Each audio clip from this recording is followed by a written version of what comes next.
সময়ের মধ্যে driving licence ও fitness certificate নবায়ন না করলে তা বাতিল করা হবে বলে জানিয়েছেন সড়ক পরিবহন মন্ত্রণালয়ের উপদেষ্টা মোহাম্মদ ফাউজুল কবির খান।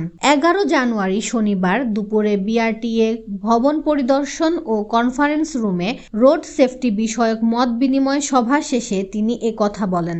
ফাউজুল কবির খান বলেন, ড্রাইভিং লাইসেন্স ও ফিটনেস সার্টিফিকেট রিনিউ করার ক্ষেত্রে আগে থেকে বিআরটিএ মেসেজ দেবে। তখন সেখানে জানিয়ে দেওয়া হবে কোন সময়ের মধ্যে লাইসেন্স ও ফিটনেস রিনিউ করতে হবে। যদি ওই সময়ের মধ্যে লাইসেন্স রিনিউ না করা হয় তাহলে সেটি বাতিল হয়ে যাবে। সে সময় তিনি আরও বলেন, বিআরটিএ এর কর্মকর্তাদের পরিষ্কার করে বলে দেওয়া হয়েছে ও চালকের লাইসেন্স না থাকার জন্য যদি দুর্ঘটনা ঘটে তাহলে বিআরটিএ এর সংশ্লিষ্ট কর্মকর্তাকে সরাসরি দায়ী করা হবে। এসব মৃত্যুর দায়িত্ব তাদের ওপর আসবে এবং তাদের বিরুদ্ধে আইনানুগ ব্যবস্থা নেওয়া হবে।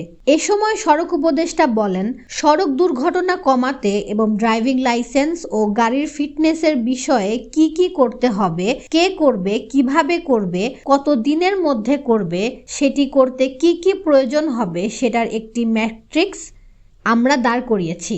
সেটা আমরা মনিটরিং করব। আটকে থাকা 4.5 লাখ ড্রাইভিং লাইসেন্স আগামী মার্চ মাসের মধ্যে দিয়ে দেওয়া হবে বলেও এ সময় জানান সড়ক উপদেষ্টা।